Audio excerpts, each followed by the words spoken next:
Assalamualaikum warahmatullahi wabarakatuh. Halo semua. Jadi saya di sini membuat video untuk memenuhi tugas MPS kualitatif dan akan menjelaskan tentang hasil analisis saya tentang 9 jurnal yang sudah saya analisis, di mana 9 jurnal tersebut adalah jurnal etnografi, salah satu pendekatan yang dikemukakan oleh Creswell. Sebelum itu, izin memperkenalkan diri, saya Wistara Mozaweka dari Fakultas Ilmu Sosial dan Politik atau FISIP, Prodi Ilmu Pemerintahan. Baik, kita langsung saja masuk ke pembahasannya. Tapi sebelum saya menjelaskan analisis 9 jurnal, izinkan saya untuk menjelaskan apa itu etnografi menurut Creswell. Yang pertama ada definisi etnografi. Etnografi adalah salah satu pendekatan penelitian kualitatif yang digunakan untuk memahami kehidupan dan budaya suatu kelompok secara mendalam. Dalam etnografi, peneliti terjun langsung ke lapangan, mengamati, berinteraksi, dan ikut merasakan kehidupan orang-orang yang diteliti. Nah, yang kedua ada karakteristik etnografi, yang dimana yang pertama itu ada fokus pada budaya dan makna hidup manusia. Yang kedua ada peneliti terlibat langsung di lapangan. Serta yang ketiga yaitu menggunakan data kualitatif. Yang keempat ada analisis bersifat deskriptif dan interpretatif.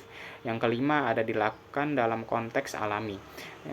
Yang berikutnya saya akan menjelaskan jenis-jenis etnografi. Menurut Creswell dan beberapa ahli ada beberapa jenis. Yang pertama ada etnografi realis, yang dimana penelitian menggambarkan budaya secara objektif seolah-olah orang luar yang melapor. Yang kedua ada etnografi kritis. Peneliti tidak hanya menggambarkan budaya, tapi juga mengkritisi ketimpangan atau kekuasaan dalam masyarakat tersebut. Yang berikutnya ada tantangan dalam penelitian etnografi. Yang pertama yaitu waktu yang lama. Yang kedua ada kedekatan dan objektivitas. Yang ketiga ada bahasa dan komunikasi terkendala. Yang keempat ada etika penelitian. Yang kelima juga ada interpretasi makna. Nah, berikutnya saya akan menjelaskan prosedur dari penelitian etnografi. Yang pertama, menentukan fokus budaya atau komunitas tertentu. Yang kedua, ada masuk ke lapangan atau terjun langsung ke lapangan. Yang ketiga, ada mengumpulkan data melalui observasi, wawancara secara mendalam, partisipasi, foto, dan dokumen lokal. Yang keempat, ada menganalisis data secara bertahap. Yang kelima, ada menulis laporan etnografi. Berikutnya masuk ke coding. Yang pertama yaitu theoretical lens atau lensa teoritis. Tahap ini adalah cara pandang atau dasar teori yang digunakan oleh peneliti untuk membaca budaya. Yang berikutnya ada description of the culture. Yang tahap kedua ini adalah menggambarkan secara rinci kehidupan dan kebiasaan masyarakat yang diteliti. Yang ketiga ada analisis themes atau analisis tema. Yang pertama biasanya Creswell ini menekankan atau menganalisis melalui 4 jenis tema utama, seperti yang pertama makna simbolik, yang kedua nilai dan keyakinan, yang ketiga pola interaksi sosial, yang keempat ada makna kontekstual. Nah, yang berikutnya ada field issues atau masalah lapangan. Tahap keempat ini membahas kendala dan tantangan selama penelitian berlangsung. Creswell menekankan bahwa penelitian harus jujur dalam mengungkap kesulitan yang dihadapi agar hasil penelitian ini lebih transparan dan kredibel. Nah, yang kelima interpretation atau interpretasi. Tahap akhir adalah menarik makna dan kesimpulan budaya dari hasil analisis sebelumnya. Peneliti menafsirkan apa arti perilaku, nilai, simbol bagi masyarakat, serta apa pelajaran yang bisa diambil. Nah, setelah saya menjelaskan definisi dari etnografi tadi, izinkan saya untuk mempresentasikan hasil dari analisis saya menggunakan pendekatan etnografi. Yang pertama saya menganalisis jurnal budaya organisasi manajerial berbasis humanis Quran di Indonesia, studi etnografi. Dalam teori lensnya yaitu etnografi interpretatif, melihat penerapan Al-Quran dan humanisme dalam manajemen kampus. Yang kedua itu budaya, kerja dilandasi nilai keadilan, amanah, serta tanggung jawab moral. Pemimpin jadi teladan. Nah, tema 1 yaitu simbol, doa, dan salam. Tema 2 kerja sebagai ibadah. Tema 3 interaksi jujur dan hormat. Tema 4 nilai agama beradaptasi dengan zaman. Nah, masalah lapangannya yaitu tidak semua staf memahami visi kampus karena tekanan kerja yang tinggi. Nah, yang kedua yang berikutnya ada makna. Manajemen Islam bisa modern tapi tetap spiritual dan manusiawi. Nah, yang kedua, saya menganalisis jurnal Sipakatau Culture and Character Education Ethnographic Studies on the Bugis, Barang Shopping Society of the South Sulawesi. Yang pertama ada teori lensnya, pendidikan berkarakter berbasis budaya lokal, serta budayanya anak-anak diajari sopan santun dan gotong royong lewat contoh di keluarganya. Yang tema 1 yaitu gestur hormat, tema 2 nilai menghargai sesama, tema 3 gotong royong, tema 4 adat sebagai benteng moral modern. Masalah lapangannya yaitu generasi muda mulai meninggalkan adat. Maknanya Sipakatau berfungsi sebagai kurikulum moral alami masyarakat Bugis. Yang ketiga ada desa ekologis tema sebagai sumber pembelajaran IPS. Teorinya ekologi budaya, hubungan manusia dan alam. Budayanya bertani organik, menanam pohon, serta menjaga kebersihan. Tema 1 tanah sebagai simbol kehidupan. Tema 2 alam sebagai amanat Tuhan. Tema 3 gotong royong ekologis. Tema 4 kesadaran lingkungan dari pengalaman hidup. Masalah lapangannya, tradisi sulit dijelaskan secara alamiah.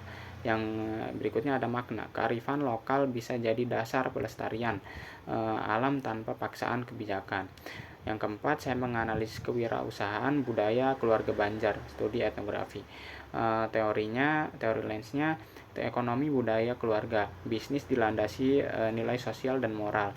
Serta yang berikutnya ada budaya, usaha keluarga dibangun dengan amanah, kerja keras, dan saling percaya. Tema 1 bisnis, tema 2 kejujuran, tema ketiga keluargaan dalam bisnis, serta tema 4 adaptasi modern. Yang berikutnya ada masalah lapangan, yaitu informasi keluarga sulit diakses karena sifatnya pribadi. Terus juga makna, ekonomi bisa menjadi sarana melestarikan budaya dan moral.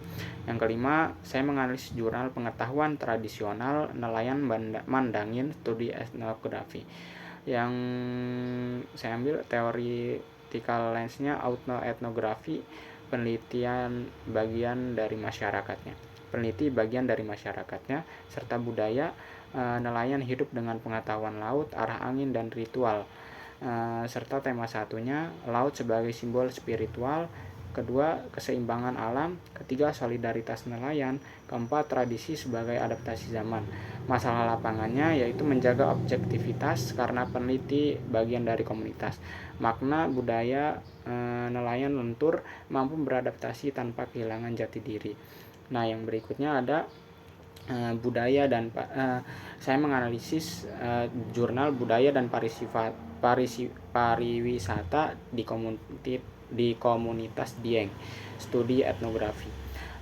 Yang pertama theoretical lensnya yaitu komunikasi budaya dan pariwisata berbasis komunitas. Yang kedua budaya, warga menampilkan festival tapi menjaga adat yang sakral. Tema 1-nya simbol, pakaian, dan festival. Tema 2-nya keseimbangan ekonomi adat. Yang ketiga negosiasi sosial. Yang keempat identitas lokal. Masalah lapangannya yaitu sulit membedakan budaya sakral dan yang publik.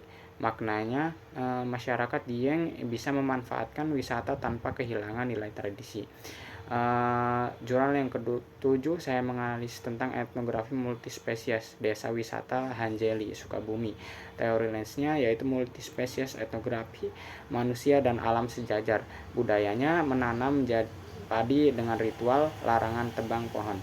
Yang temanya yang tema 1 yaitu alam sebagai sahabat, tema 2 ketergantungan manusia alam, yang ketiga gotong royong menjaga hutan, yang keempat budaya untuk pariwisata berkelanjutan. Masalah lapangan yaitu nilai simbolik sulit tafsir, peneliti luar, serta makna yaitu tradisi lokal bisa jadi dasar etika ekologis modern. Yang berikutnya saya menganalisis pendidikan tauhid pada keluarga jamaah tablik, studi etnografi, yang dimana teori pendidikan keluarga berbasis nilai tauhid ini teorinya pendidikan keluarga berbasis nilai tauhid, serta budaya, ibadah bersama, dakwah, dan penamaan iman kecil, serta tema satunya ibadah sebagai simbol persatuan, tema 2 tauhid sebagai dasar moral, yang tema 3 teladan orang tua, yang tema 4 keluarga benteng nilai Islam. Masalah lapangannya yaitu resiko bias karena komunitas sangat religius, ya, maknanya pendidikan tauhid diterapkan nyata dalam kehidupan keluarga, bukan teori semata. Sekian analisis dari saya, kurang lebihnya mohon maaf jika ada salah kata. Wassalamualaikum warahmatullahi wabarakatuh.